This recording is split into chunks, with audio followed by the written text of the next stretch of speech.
What a beautiful day for some scouting. Scouting, assignments. Oh, look at all the scouts that we have. God, isn't it just swell? Let's go create assignment, and how about those regions we know and love?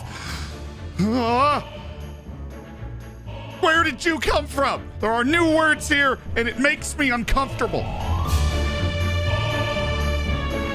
What's up? Welcome to the video. Today we're going to talk about all the new scouting regions in Football Manager 22, what they actually are, literally going to show you, and I'm going to rank the scouting regions from best to worst, 1 out of 24, which took way longer than you would think. But first, I just wanted to tell you, I'm making a TikTok. Look, I'm making a TikTok. It's going to be Football Manager oriented. Hopefully it's going to be funny. I feel like that's the best place to put the funny clips from the stream. If you just want to watch the stream, that's down in the description. If all of this newfangled technology is ruining your video experience, then pretend I never said it, and here we go. Football Manager introduced new regions that you can scout in this year, and it's basically just multiplying the number of regions that existed. Particularly in Europe, they've redone the regions in South America, and they've touched up regions in Asia as well. This realigns the power structure of where you should scout regionally, which of course is the way that I recommend scouting in the first place. Why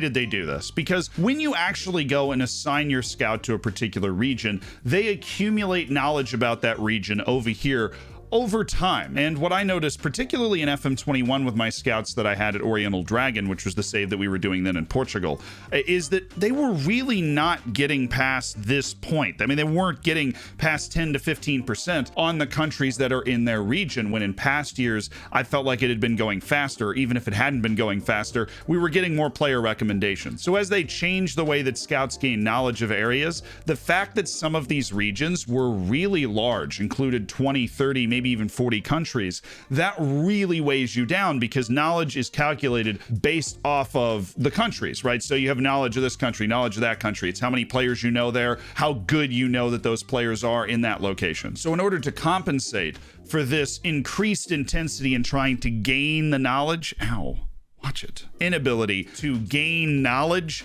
they have decided to shrink a lot of the regions, which is something that honestly I think is great. You can really hyper focus your scouting more. If you're a big club, you can specialize. There are now 24 different regions. You can have 24 different scouts and have somebody looking in each different corner of the globe as it stands now. But what are the different regions, and which are the ones that you should actually be looking for? If you want to see what the regions are in your game, I'm not going to make you come back and watch this video every time, because if you're a large club, you can click on scouting and then go to knowledge. And when you go to knowledge and you click on the different regions, it will actually highlight that region. Sometimes not perfectly, like Croatia's in Southern Europe, but this border of Croatia is not highlighted. It's not a perfect system. But if you go down and you click on these different regions, it will actually show you kind of what is in that region. And it actually even gets it wrong, because even though Australia is highlighted, every other source I can find says that Australia is not in the Oceania region. Maybe you do need to come back to this video, sorry. We have made some cool animations thanks to our animator Tom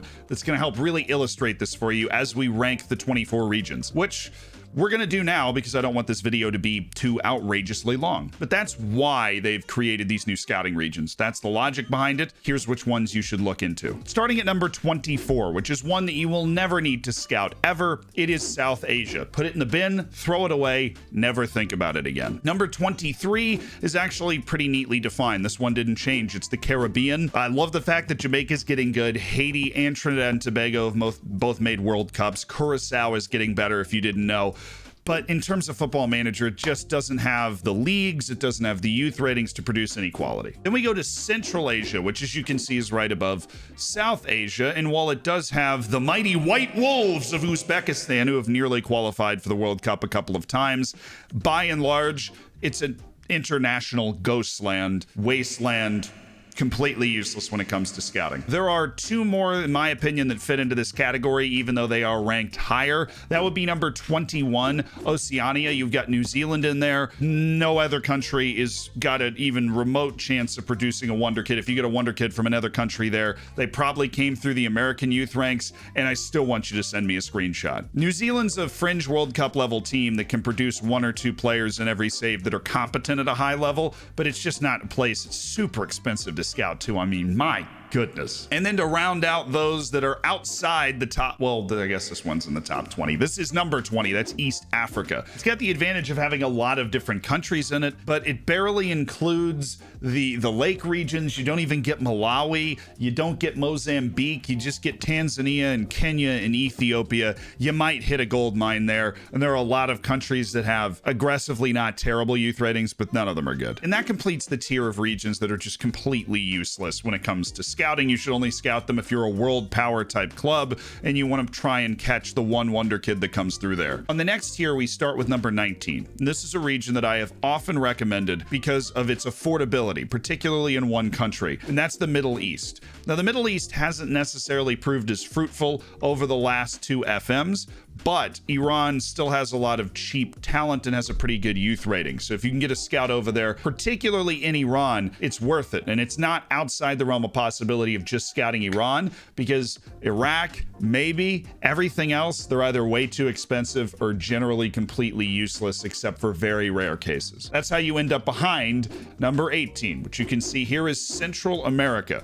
For any of those confused, this does not include Mexico. That is in North America, which will obviously be higher on this list because I'm a homer. Central America is really decent. You get pretty solid deals, but the wage demands coming out of Central America are also pretty high. So the transfer price is going to be low, but you are going to have to pay a significant wage because clubs in Honduras and Costa Rica and Panama, they pay a pretty significant wage already, which means to pry them away, you got to pay them more. But those countries that I just named are not terrible, and they will produce a couple of decent players, including Victor Navarro, who played for Oriental Dragon in FM21. And yet it stays at 18 behind number 17, which is Central Africa. As we take a look at that, it includes countries like Cameroon and the DR Congo, which both of those teams have a real legitimate chance to make it to the World Cup in Qatar in 2022. DR Congo in particular has got some really big clubs in the game that, even though those leagues aren't loadable, those big clubs will turn out good players. Cameroon's going to give you a couple of good players to look at. It's a solid area that I think a lot of people overlook. And another one that also fits in this category is Southeast Asia, because look at this. Southeast Asia is another one of those places that's a hidden gem, because as you can see, Australia is in there, but it's not just Australia. Thailand and Vietnam, they've got a bit of Central America going where the players are going to demand a pretty significant wage, but they've got a decent youth rating and they're good teams. Nations. The word is nations. Countries. Like, let's be honest, it's really hinging on Australia, which you would consider probably the best singular hotbed for talent outside of maybe Cameroon in any of the regions we've looked at so far. Outside of definitely Cameroon, but Australia is going to be much more reliable at developing that talent. This brings us up to the next tier where we hit number 15, the top 15, and it starts with North America. This is down at 15th, I know. You've got the United States, you have Mexico, and you have Canada. Canada, despite the fact that they're playing really well and producing great players in real life, hasn't really caught up in FM. In the United States, if you get to the youth players early, they're really cheap. Just ask Dortmund. But they do become pretty expensive, and the Mexican players are always pretty darn expensive, and that devalues this region a little bit, even though you have, I would say, two nations that are capable of making a World Cup knockout stage and have in the past decade. At 14, this one might surprise you, is Southern Africa. This place slapped in FM21. I got so many players from Southern Africa, South Africa in particular, just South Africa by itself, pumping out players for cheap. And I was not the only one. I've heard a lot of your experiences and it's influenced me. They're at 14. Southern Africa is great. You also get a little Zimbabwe in there. They can produce a good player every now and again. Angola can produce a good player every now and again. And it also includes the lake nations like Malawi. You get one good player out of there every save. And this is actually right behind Western Africa, which is so often recommended with your Ivory Coasts and your Ghanas and your Togos,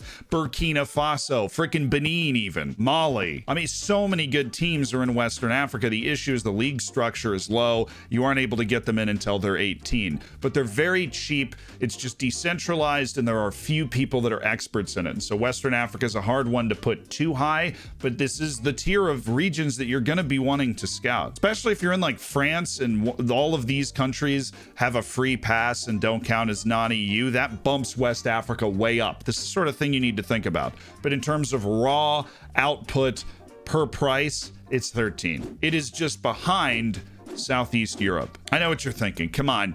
You're looking at this, it's just Turkey, it's just Greece, but look, these leagues are loaded. If you've got them at least on view only, they're going to be producing a lot more players than West Africa, even if you're playing on a large database. West Africa is going to give you good players, but Southern Europe, Greece and Turkey, those are really strong youth-producing countries that you can get your hands on early for not too expensive. The wages coming out of Turkey, though, can be rough. This brings us to 11, something that might surprise you, but I've got East Asia here. Not only you've got China, you got Japan, okay, cool, Mongolia, woo!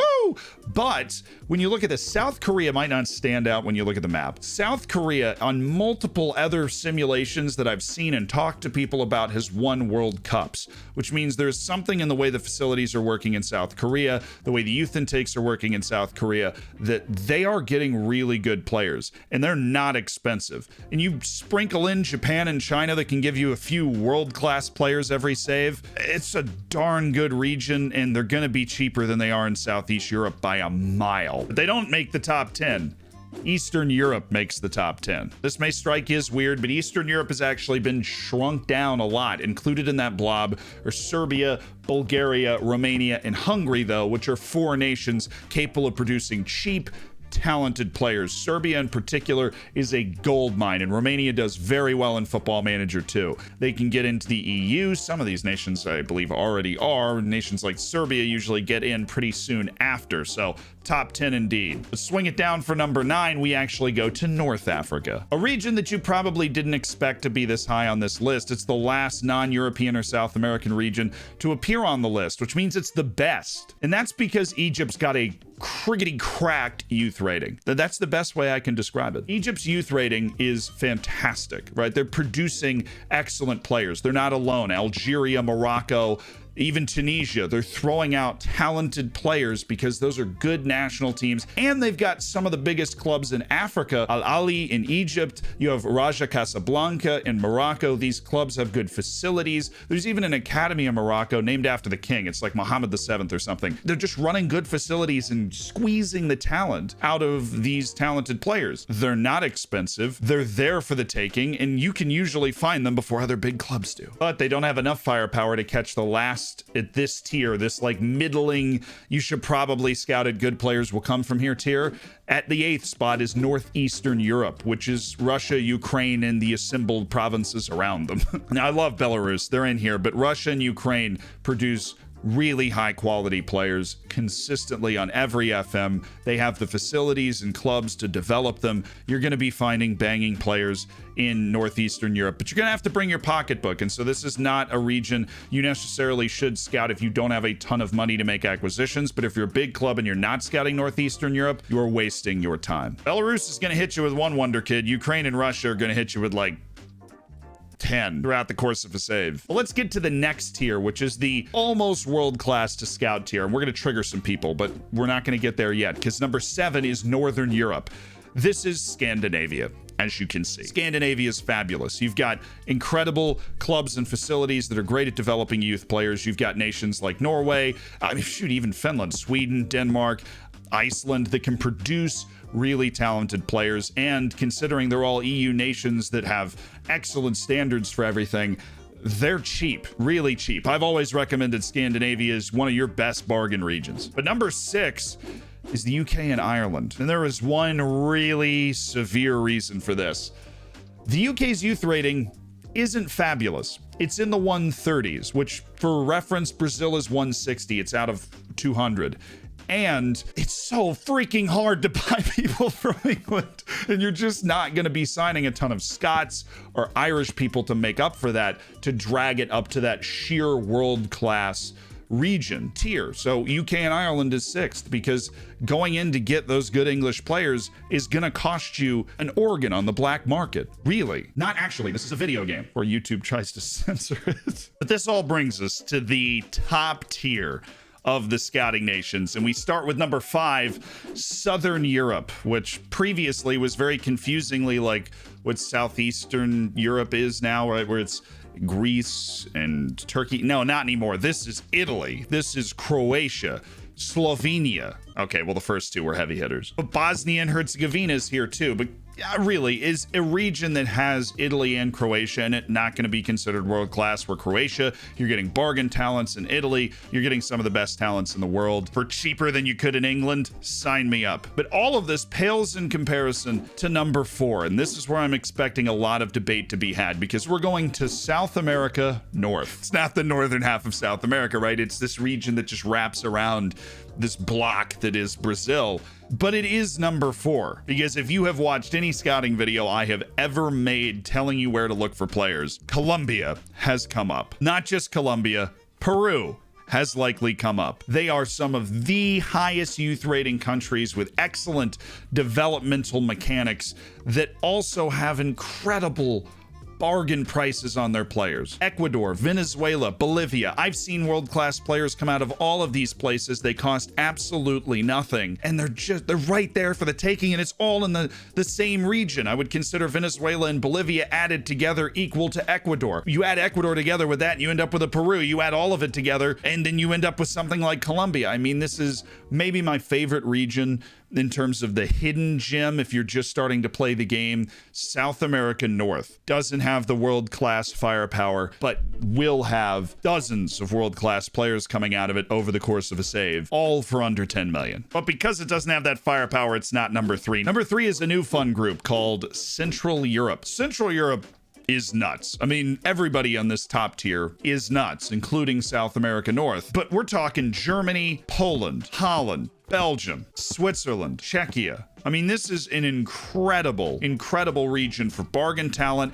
Basically every country you're looking at, I mean, except maybe Luxembourg and Liechtenstein, is going to be producing world-class national teams throughout the course of the save for all varieties of prices. But they only have the one true world-class national team, one of the top 5 national rating places around, and that's Germany. So it's 3rd, because there's a new region called Western Europe, if we slide to the left, where 2 of the top 5 nations exist. It only has 4 nations total. One is Andorra. The other 3 are France, Spain, and Portugal.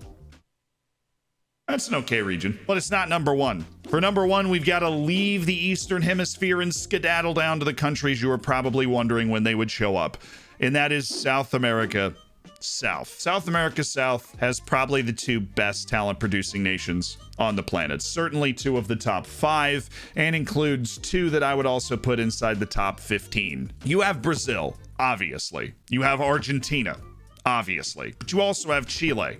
You have Uruguay. You even have Paraguay, which I would put just below Peru in terms of ability to produce quality players at a bargain price. That's the best region in the game. When you get a scout, you should send them there. You might not be able to afford the players that pop up initially, but you can afford the guys in Paraguay, in Uruguay, and sometimes in Chile. Both South American regions are complete must scouts, but South America South takes the cake as the best region to scout in Football Manager 22. I hope you guys enjoyed this ranking. If you guys did get this far, then please consider hitting the subscribe button down below. It means a lot. It allows me to buy even more cool shirts, hire more editors, and make cooler videos. Who doesn't want any of that? Particularly the cool shirts. All right, I'll see you on stream.